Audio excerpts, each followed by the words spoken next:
أعوذ بالله من الشيطان الرجيم.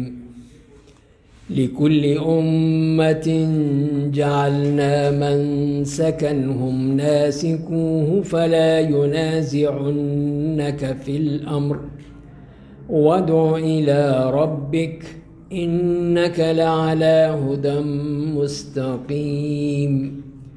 وإن جادلوك فقل الله أعلم بما تعملون الله يحكم بينكم يوم القيامة فيما كنتم فيه تختلفون.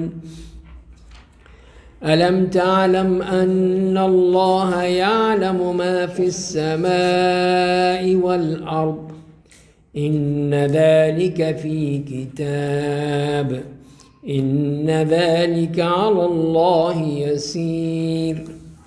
ويعبدون من دون الله ما لم ينزل به سلطانا وما ليس لهم به علم وما للظالمين من نصير.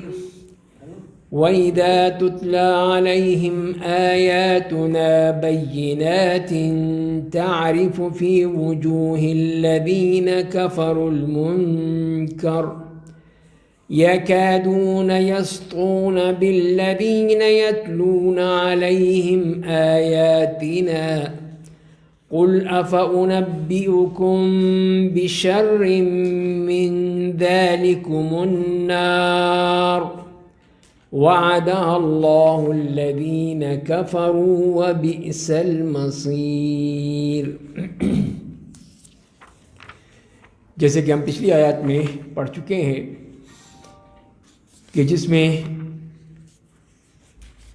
اللہ تعالیٰ نے ان کے بارے میں بتایا خاص طور پہ جو لوگ ہجرت کرتے ہیں والذین ہاجروا فی سبیل اللہ، ان کے بارے میں فرمائے کہ جو اللہ کی راہ میں ہجرت کرتے ہیں پھر اسی میں مارے جاتے ہیں یا قتل کر دیے جاتے ہیں تو اللہ تعالیٰ ان کو بہترین رزق عطا فرمائے گا.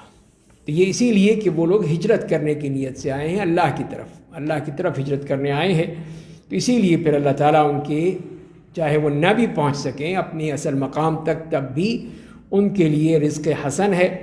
اور پھر اللہ تعالیٰ نے وعدہ کیا کہ وَإِنَّ اللَّهَ لَهُوَ خَيْرُ الرَّازِقِينَ، اور وہ بہترین رزق دینے والا اللہ ہے، وہی رزق دے گا. تو اسی لیے پھر اسی کے اوپر بھروسہ ہونا چاہیے. ایک تو ان کے لیے رزق حسن کا وعدہ کیا، پھر دوسری آیت میں پھر جو فرمایا کہ لَيُدْخِلَنَّهُمْ مُدْخَلًا يَرْضَوْنَهُ، پھر ان کو ایسی جگہ سے داخل کرے گا جہاں وہ خوش ہو جائیں گے، یعنی وہ ان کو جنت کا وعدہ ہے ان کے لیے. اگلی آیت میں پھر یہ فرمائیں کہ ان لوگوں کے لیے خاص طور پہ کہ جو کسی قسم کے ان پہ ظلم و ستم ہوتا ہے یا کوئی ان کو تکلیف دیتا ہے تو وہ پھر بدلہ لے سکتے ہیں.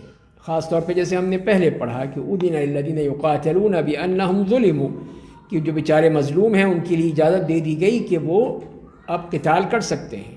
تو یہاں پر بھی یہی فرمایا گیا ان لوگوں کے لیے کہ زیادتی کے برابر بدلہ لیا جا سکتا ہے، اور اللہ تعالیٰ پھر اس کی مدد فرمائے گا جس لیے کہ اس کے اوپر وہ ظلم ہوا ہے، اور اللہ تعالیٰ جو ہے معاف کر دینے والا بخشنے والا ہے. اس کے بعد اللہ تعالیٰ نے فرمایا کہ اللہ تعالیٰ ہی اپنی ذات کے حوالے سے یہ چیز بیان کر دی گئی کہ اللہ تعالیٰ رات کو دن میں اور دن کو رات میں داخل کر دیتا ہے. اللہ تعالیٰ سب کچھ سنتا ہے، دیکھتا ہے. تو یہ اللہ تعالیٰ کی قدرت ہے کہ وہ سب کچھ کر سکتا ہے، اس سے کوئی چیز اس سے عاجز نہیں کر سکتی اس کو، وہ ہر کام کرنے پر قادر ہے. اور یہ بھی فرمائیں کہ اللہ تعالیٰ حق ہے، اور جو اس کے علاوہ جو کوئی بھی کسی کو پکارتے ہیں سب باطل ہے. کوئی بھی ہو، کسی انسان کو پکاریں، کسی مردہ کو، کسی زندہ کو، کسی جانور کو، کسی بت کو، جس کو بھی پکارے سب باطل ہے. اللہ تعالیٰ ہے وہ جو حق ہے، باقی سب ختم اور بیکار ہے. اور وہی جو ہے ان اللہ العلی الکبیر، کہ وہی جو کہ بلند ذات ہے، بلندی والا ہے اور عالی شان ہے، کبریائی والا ہے. پھر اللہ تعالیٰ کی کچھ وہ قدرتوں کا بھی ذکر فرمایا گیا یہاں پر کہ کیا آپ نہیں دیکھتے کہ اللہ تعالیٰ نے آسمان سے پانی اتارا ہے، اور اس پانی سے پھر زمین جو ہے وہ لہلہا اٹھتی ہے، سبزہ ہی سبزہ ہو جاتا ہے. اس لیے کہ اللہ تعالیٰ جو ہے لطیف بھی ہے، خبیر بھی ہے. اور یہ بھی فرمایا کہ اسی کے لیے آسمان اور زمین یہ سب کچھ اس کا ہے، اور بے شک اللہ تعالیٰ جو ہے وہ بے نیاز ہے، لائق حمد ہے، اور کسی چیز کے وہ محتاج نہیں ہے، یہ سب چیزیں اسی کی ہیں۔ اس کے بعد پھر ایک اور جو اگلی آیت میں جو فرمایا کیا کہ اللہ تعالیٰ نے تمہارے لیے جو زمین میں ہے وہ بھی مسخر کر دیا ہے، سمندر میں چلنے والی کشتیاں ہیں، بحری جہاز ہیں، وہ بھی مسخر ہیں، اور اللہ تعالیٰ آسمان کو بھی پکڑے رکھتا ہے کہ کہیں وہ زمین پہ گر نہ جائے، یہ بھی اللہ تعالیٰ کی قدرت۔ تو اس طرح کئی باتیں بتا دی ایک ہی آیت میں کہ سب اللہ تعالیٰ نے کیے ہیں تاکہ تم ان سے فائدہ اٹھاؤ، اور اللہ تعالیٰ لوگوں کے ساتھ انتہائی رؤوف الرحیم ہے۔ اور پھر انسان کو کہا گیا کہ اسی نے تمہیں زندہ کیا ہے، تمہیں مارا ہے، تمہیں پھر زندہ کرے گا، لیکن انسان جو ہے وہ ماننے کو تیار نہیں ہوتا، وہ نہیں مانتا کہ یہ ہوگا۔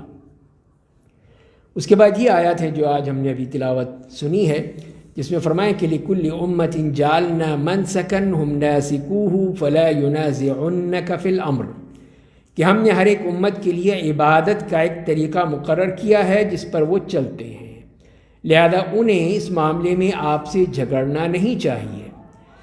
تو یہاں پہ جو بتا دیا گیا کہ منسک سے مراد ہوتی ہے اصل میں تو جو حج کے شاعر ہیں، حج کی شاعر ہیں، حج کے جتنے بھی اعمال ہیں کہ آپ طواف کرتے ہیں، سعی کرتے ہیں، اور منی جاتے ہیں، مزدلفہ جاتے ہیں، عرفات جاتے ہیں، سارے وہ مناسک ہیں جو کہ رسول اللہ نے ہمیں سکھائے ہیں، تو وہ منسک اصل ان کو کہا جاتا ہے۔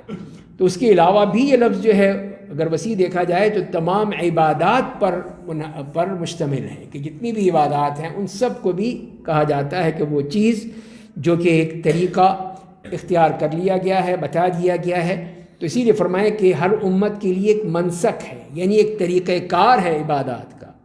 اب ہم نماز پڑھتے ہیں، یہ ہمارا طریقہ ہے، عیسائی پڑھتے ہیں وہ اپنے طریقے سے پڑھتے ہیں، یہودی ہیں وہ اپنے طریقے سے پڑھتے ہیں، تو ان کے اپنے اپنے طریقے ہیں جس کے مطابق وہ اپنی عبادت ادا کرتے ہیں۔ تو اسی لیے فرمایا گیا کہ ہم نے ہر امت کے لیے، ہر قوم کے لیے اس کے الگ الگ طریقے بیان کر دیے ہیں جس پر وہ عمل کرتے ہیں اور جس کے مطابق وہ زندگی بسر کرتے ہیں۔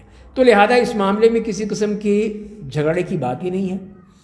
یہ کیوں کہتے ہیں یہودی کہ یہ ہماری طرح کیوں نہیں کرتے، یا عیسائی کہیں کہ یہ ہماری طرح کیوں نہیں کرتے، یہ ادھر کیوں منہ کرتے ہیں، ہماری طرف کیوں نہیں منہ کرتے، تو فرمایا کہ اس میں جھگڑے کی بات ہی نہیں ہے، یہ سب اللہ کی طرف سے ہے۔ اس نے ہر قوم کے لیے جو ایک طریقہ کار مخصوص کر دیا ہے وہی اس نے کرنا ہے، اس کے مطابق ہی چلنا ہے، اس کے لیے کوئی اور ضرورت نہیں ہے کہ وہ کسی اور کی پیروی کرے۔ اسی لیے جیسے کہ دوسرے پارے میں یہی کہا کہ آپ کسی کے پیروکار نہیں ہیں، آپ تو صرف اللہ کے حکم کے پابند ہیں۔ یہودی کہتے رہیں کہ دیکھو یہ اس طرف منہ کر کے پڑھتے تھے نماز بیت المقدس کی طرف، اب یہ خانہ کعبہ کی طرف پڑھ رہے ہیں، تو ان کو بہت برا لگا۔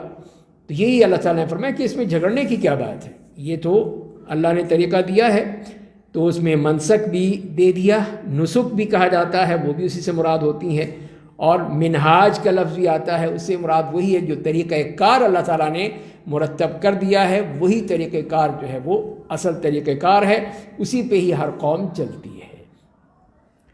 تو فرمائیں کہ آپ تو یہ اس میں جھگڑے کی ضرورت ہی نہیں ہے جو یہ لوگ کر رہے ہیں، آپ اپنا کام کرتے رہیے، وَادْعُ إِلَىٰ رَبِّكَ، اپنے رب کی طرف دعوت دیتے رہیے، آپ کا کام دعوت دینا ہے، آپ داعی اللہ ہیں، آپ کا کام یہ، آپ کا کام جھگڑنا نہیں ہے، کسی طرح ان سے الجھنا نہیں ہے، تو آپ تو ان کو چھوڑ دیجئے، ان کو کوئی الجھنے کی ضرورت نہیں ہے، یہ جیسا چاہیں باتیں بناتے رہیں، آپ کا کام صرف یہی ہے کہ آپ لوگوں کو دین کی طرف دعوت دیں، اپنے رب کی دعوت دیں۔ تو اسی لیے پھر دعوت دین کی طرف ہوتی ہے، رب کی طرف ہوتی ہے، کسی خاص مذہب مسلک کی طرف نہیں ہوتی، کسی خاص شخصیت کی طرف نہیں ہوتی، کسی جماعت نظام ازم کی طرف نہیں ہوتی۔ اگر دعوت ہے تو اللہ کی طرف دعوت ہے، تو وہی کہا کہ وَادْعُ إِلَىٰ رَبِّكَ، اپنے رب کی طرف دعوت دیجئے، إِنَّكَ لَعَلَىٰ هُدًى مُسْتَقِيمٍ، بلا شبہ آپ راہ راست پر ہیں، آپ سیدھی راہ پر ہیں، آپ اللہ نے آپ کو سیدھی راہ دے دی ہے، آپ اسی پہ چل رہے ہیں، تو لہذا یہی آپ کا طریقہ ہے کہ آپ اسی سیدھی راہ پہ چلتے رہیں اور لوگوں کو دعوت دیتے رہیں۔ اس طرح یہ قول بھی اور عمل بھی دونوں ساتھ ساتھ ہو گئے۔ تو نبی کریم صلی اللہ علیہ وسلم جہاں پہ آپ کے اقوال تھے، آپ کی احادیث ہیں، وہاں آپ کا عمل بھی ہے کہ جو آپ نے کیا ہے اس پہ ہم نے عمل کرنا ہے۔ اپنی طرف سے نہیں لگانا کہ نہیں یوں بھی کر لو وہ بھی کر لو، یہ بھی صحیح وہ بھی صحیح، اس طرح تو نہیں ہو سکتا. چیز تو وہی صحیح ہوگی جو رسول اللہ نے جس پر عمل کیا ہے، اس لیے کہ وہی صحیح راستے پر ہیں. فرمایا اس کے بعد وَإِن جَادَلُوكَ فَقُلِ اللَّهُ أَعْلَمُ بِمَا تَعْمَلُونَ، کہ فرمائیں کہ اگر وہ آپ سے جھگڑا کریں تو آپ ان سے کہیے کہ جو کچھ تم کر رہے ہو اللہ اسے خوب جانتا ہے. تو یہ ان کا پھر بتا دیا، ان کے بارے میں یہ آیت آ گئی وَإِن جَادَلُوكَ، اگر وہ جھگڑنے لگے. جیسے کہ کفار کا مشرکین کا طریقہ تھا، مدینے میں آئے تو یہودی یہی کیا کرتے تھے، خواہ جھگڑنا ہے، اعتراض کرنے ہیں، یہ کیوں نہیں کیا، یہ کیا ہو گیا، اس قسم کی باتیں. تو دیکھیے اللہ تعالیٰ کی طرف سے ایک تو دھمکی دے دی گئی، فَقُلْ اللَّهُ أَعْلَمُ بِمَا تَعْمَلُونَ، کہ آپ کہہ دیجئے کہ اللہ جانتا ہے جو تم کر رہے. یہ دھمکی ہے ان کے لیے، بہت سخت دھمکی ہے کہ تم چاہے جتنی مرضی باتیں بناتے رہو، جھگڑتے رہو، اصل یہ ہے اللہ تعالیٰ سب کچھ جانتا ہے، اور پھر وہ اس کا بدلہ لے گا تم سے، تمہیں بتائے گا کہ تم جو کچھ کر رہے ہو اس کا بدلہ دے گا. اور دوسری بات یہ بھی اس میں نظر آتی ہے کہ ایک طرح سے ان سے اعراض بھی ہے کہ ان کی کسی قسم کی بات کا کوئی وزن ہی نہیں ہے، ہمیں اس سے کوئی تعلق ہی نہیں ہے، جو مرضی یہاں ہانکتے رہیں، بولتے رہیں، کہتے رہیں، اللہ تعالیٰ کو اس کی کوئی فکر نہیں ہے. تو لہذا پھر یہ دنیا میں تو کرتے ہیں یہ لوگ، مجادلہ اب بھی ہے. تو وہی مجادلہ ہے جیسے قرآن نے کہا کہ وَلَا تُجَادِلُوا أَهْلَ الْكِتَابِ إِلَّا بِالَّتِي هِيَ أَحْسَنُ، کہ اہل کتاب کے ساتھ بھی مجادلہ کرنا ہے اگر تو اچھے طریقے سے کرو، پھر دلیل سے بات کرو، تم دلیل سے بتاؤ ان کو. وہ بھی کریں تو دلیل لائیں، بغیر دلیل کے بات نہیں ہوگی. جو بات ہو دلیل سے ہو، قرآن کریم سے لاؤ اور بتاؤ ان کو.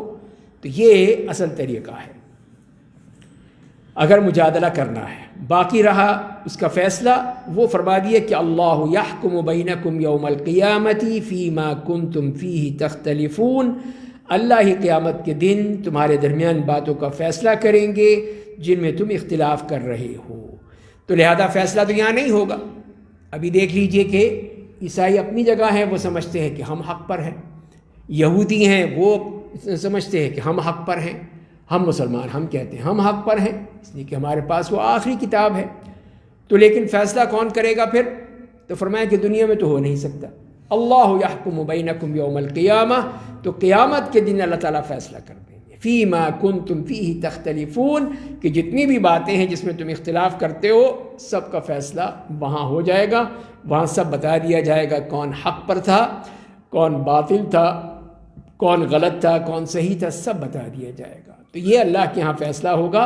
تو اسی لیے پھر ہمیں جو بات کرنی ہے تو اس بنیاد پہ کرنی ہے کہ یہ ہماری دلیل ہے، مانتے ہو تو ٹھیک ہے، نہ مانو تو اللہ کے ہاں دیکھیں گے. تو یہ صرف بتانا ہے، ان کو اپنی دلیل دینی ہے کہ اللہ نے جو بتایا ہے حضرت عیسیٰ علیہ السلام کے بارے میں اور دوسرے انبیاء کرام کے بارے میں، ہم وہ بتائیں گے انہیں اپنے قرآن سے، اپنی کتاب سے.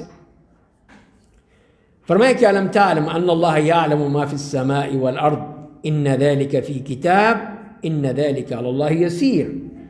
فرمایا کہ کیا آپ نہیں جانتے کہ اللہ وہ سب کچھ جانتا ہے جو آسمانوں اور زمین میں ہے، بلا شبہ یہ سب کچھ ایک کتاب میں درج ہے، اور اللہ کے لیے بات بالکل آسان ہے. تو یہاں پر بھی یہی فرمایا گیا اسی لحاظ سے کہ آپ یہ نہیں جانتے کہ اللہ تعالیٰ سب کچھ جانتا ہے، آسمان اور زمین میں جتنی بھی چیزیں سب اس کے علم میں ہیں، کوئی جو اس کے علم سے باہر نہیں ہے. احاط بکل شیء علما، ہر چیز کا علم اس کی پوری کائنات کا احاطہ کیے ہوئے ہے کہ تم اس کو نہیں جان سکتے. وہ سب کچھ جانتا ہے، اس سے کوئی چیز دور نہیں ہے. اور دوسری بات پھر فرمائی ان ذلک فی کتاب، اور یہ تمام چیزیں سارا علم اللہ تعالیٰ نے لکھ دیا ہے لوح محفوظ میں. تو جیسے کہ حضرت موسیٰ اور حضرت آدم کی بات آتی ہے کہ موسیٰ علیہ السلام نے کہا حضرت آدم سے ملاقات ہوئی ہوگی جو معراج کے موقع پہ یا کس موقع پہ جو بھی ہوگی وہ تو اللہ جانتا ہے. تو انہوں نے کہا کہ آدم، اللہ نے تمہیں پیدا کیا، اپنے ہاتھ سے بنایا، تمہیں جنت میں ٹھہرایا، تم نے اللہ کی نافرمانی کی، اس پھل کھا لیا، خود بھی نکلے ہمیں بھی نکلوا دیا، یہ تم نے کیا کیا؟ یعنی ایک طرح سے وہ ان کی ملامت کر رہے ہیں حضرت موسیٰ علیہ السلام آدم علیہ السلام کی، یہ آپ نے کیا کیا؟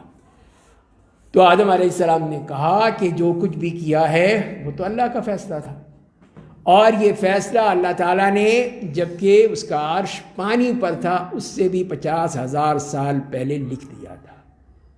یہ بات تو لکھی ہوئی تھی، یہ تو ہونا ہی تھا، تو اس میں میرا کیا قصور؟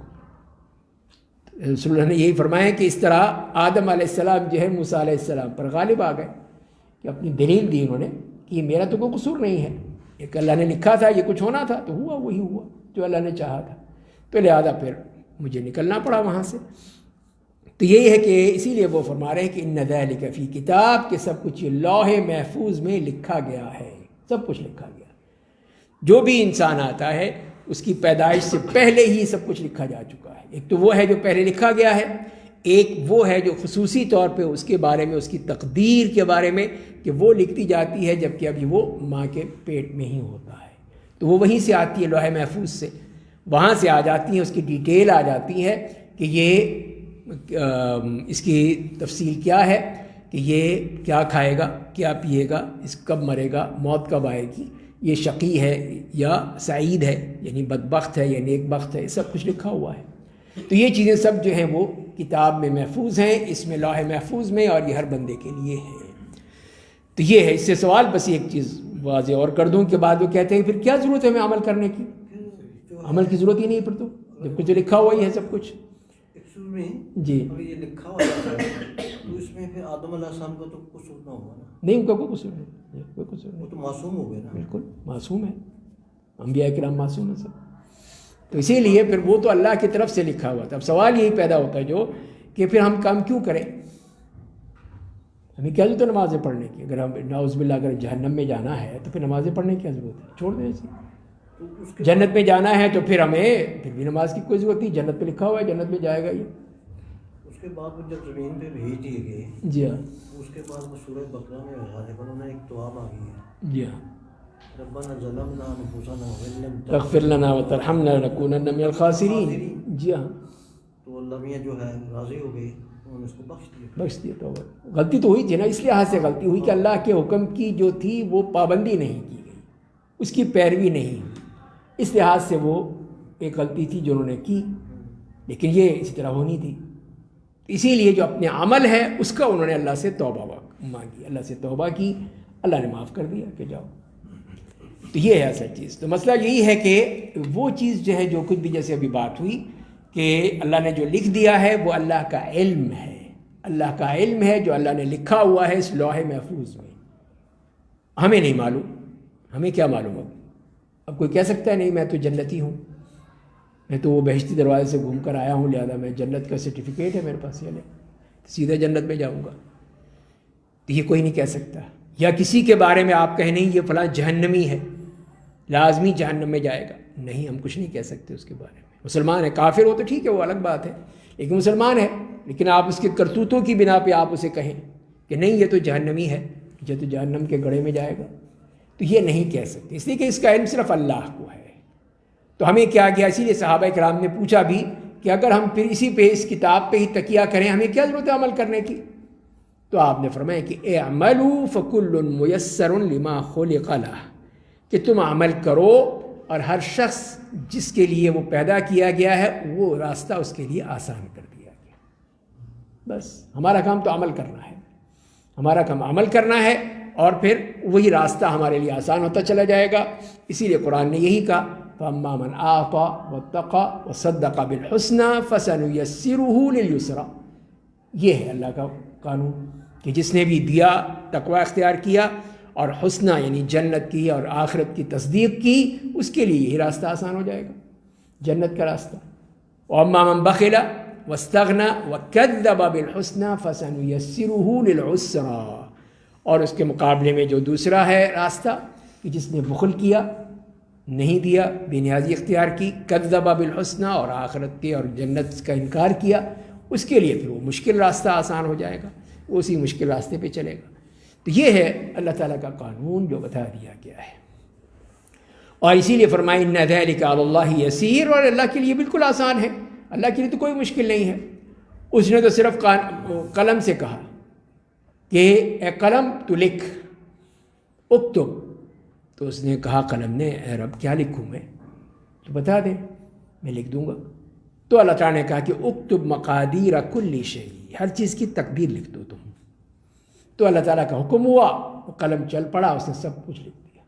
تو یہ ہے، اللہ کے لیے تو کوئی مشکل نہیں ہے کہ اس میں کوئی لمبے چوڑے حساب کتاب کر رہے ہیں، اس کا کام تو کن ہوتا ہے، وہ ہر چیز ہو جاتی ہے، تو قلم سے کہہ دیا تو وہ چیز ہو گئی اور ساری کائنات کی تقدیر لکھی گئی۔ وہ اللہ کے ہاں محفوظ ہے، جیسے فرمایا کہ وہ اللہ کے لیے بہت ہی آسان ہے، اس میں اللہ کے لیے کوئی مشکل نہیں ہے۔ پھر انہی کی بات کی مشرکین کی کہ فرمایا کہ وَيَعْبُدُونَ مِن دُونِ اللَّهِ مَا لَمْ يُنَزِّلْ بِهِ سُلْطَانًا وَمَا لَيْسَ لَهُ بِهِ عِلْمٌ وَمَا لِلظَّالِمِينَ مِن نَصِيرٍ، کہ یہ لوگ اللہ کے علاوہ ان کی عبادت کرتے ہیں جن کے لیے نہ تو اللہ نے کوئی دلیل اتاری ہے، نہ ہی خود انہیں کچھ علم ہے، ان ظالموں کا کوئی بھی مددگار نہیں ہوگا۔ تو یہ ہے کہ یہ جو عبادت کرتے ہیں، شرک کرتے ہیں، کفر کرتے ہیں، اپنی باتیں بناتے ہیں کہ یہ کرنا ہے، ہمیں یہ کرنا چاہیے، تو فرمائیں کہ ان کے پاس کوئی دلیل نہیں ہے۔ مَا لَمْ يُنَزِّلْ بِهِ سُلْطَانًا، کوئی دلیل آسمان سے لے کر آئیں، کوئی بتائیں، اس لیے کہ کوئی بھی چیز ہو اس کے لیے دلیل چاہیے۔ جو بھی ہے ہمارا دین اسی پہ مبنی ہے، ہم جو بھی ہے کہ دلیل سے بات کرتے ہیں کہ قرآن کریم میں اللہ نے یہ فرمایا، رسول اللہ صلی اللہ علیہ وسلم نے اپنی احادیث میں یہ فرمایا، یہ دلیل ہے ہماری، تو لہذا تم دلیل لاؤ۔ تمہارے پاس کیا ہے کہ تم جا کے کسی اور کی عبادت کر رہے ہو، غیر اللہ کی عبادت کر رہے ہو، تو کیا ہے تمہارے پاس دلیل؟ تو یہی فرمائیں کہ مَا لَمْ يُنَزِّلْ بِهِ سُلْطَانًا، کہ کوئی بھی دلیل ان کے پاس نہیں اتاری گئی، کوئی دلیل نہیں ہے کہ جس کے ذریعے کہیں کہ وہ ہاں ہم جو کر رہے ہیں بالکل صحیح کر رہے ہیں، ہمارے پاس دلیل ہے، کوئی نہیں ہے۔ اور دوسری بات بھی فرما دی وَمَا لَيْسَ لَهُمْ بِهِ عِلْمٌ، اور جس کا ان کے پاس کوئی علم بھی نہیں ہے، کوئی جانتے ہی نہیں اس کو، بغیر جانے بوجھے، بس جو انہوں نے دیکھا کہ ان کے آباء و اجداد کرتے چلے آ رہے ہیں، ہم بھی چل کر رہے ہیں، ہمارے باپ دادا کرتے تھے لہذا ہم بھی کرتے ہیں، یہ ہے دلیل بس۔ تو علم تو نہ ہوا نا، یہ تو اندھی تقلید ہوئی کہ اس لیے کہ باپ دادا کر رہے تھے تو ہم بھی جائیں گے، ہم بھی اجمیر شریف جائیں گے، ہم بھی داتا دربار جائیں گے اس لیے کہ ہمارے والدین جاتے تھے، تو یہ چیز کوئی دلیل نہیں ہے۔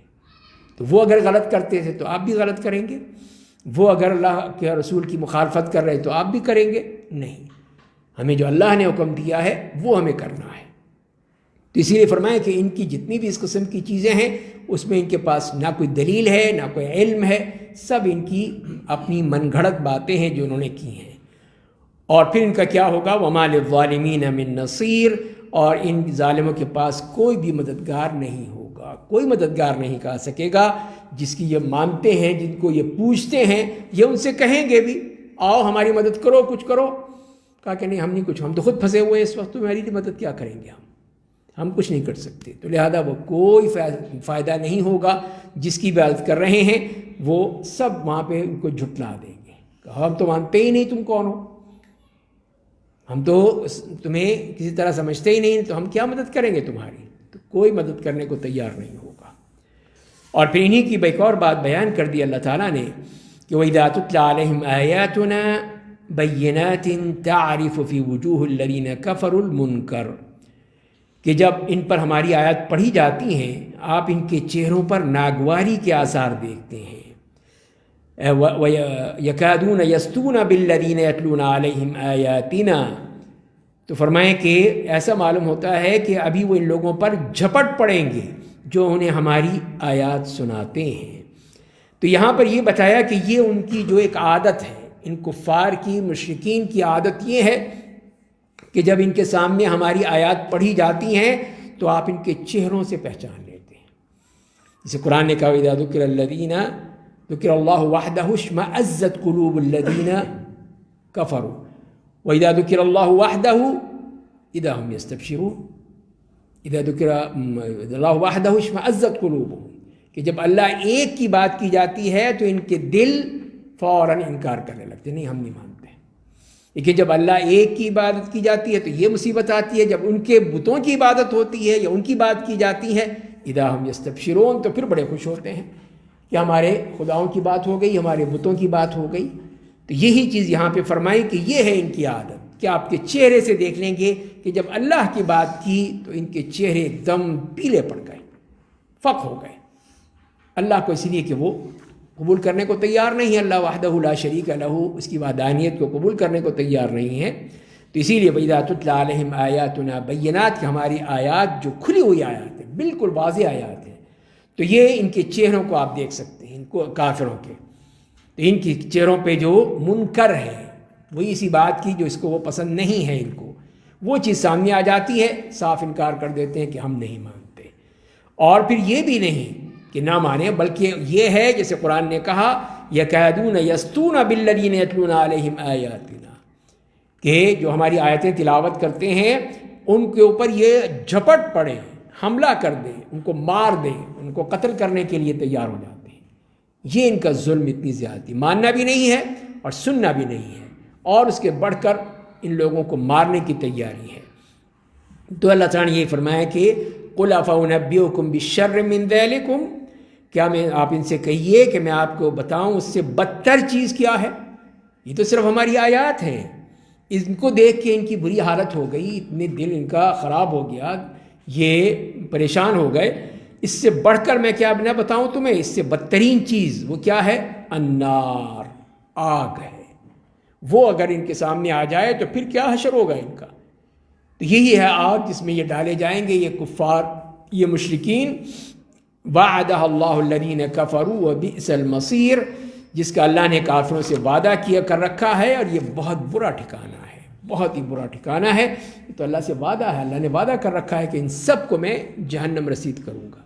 یہ کافر، یہ منافق، یہ مشرک جتنے بھی ہیں سب کے سب یہ جہنم کے ایندھن بنیں گے. تو لہذا اللہ تعالیٰ نے یہی بتا دیا کہ دنیا میں تو ان چھوٹی چھوٹی باتوں پہ ان کے دماغ خراب ہو جاتے ہیں، یہ انکار کرنے لگتے ہیں، ماننے کو تیار نہیں ہوتے ہیں. وہاں اتنی بڑی بات ہوگی اور وہ آگ کی صورت میں آگ دہک رہی ہوگی، بلکہ ان کو آوازیں دے کے بلا رہی ہوگی، لیکن یہ اس کو قبول کرنے کو تیار نہیں ہے کہ قرآن کو سن لیں، قرآن کو سمجھ لیں. یہی چیز ان کو پھر جہنم تک لے جائے گی. اللہ تعالیٰ ہمیں اس عذاب سے محفوظ رکھے اور صحیح طور پہ عمل کرنے کی توفیق عطا فرمائے. وآخر دعوانا الحمدللہ رب العالمین.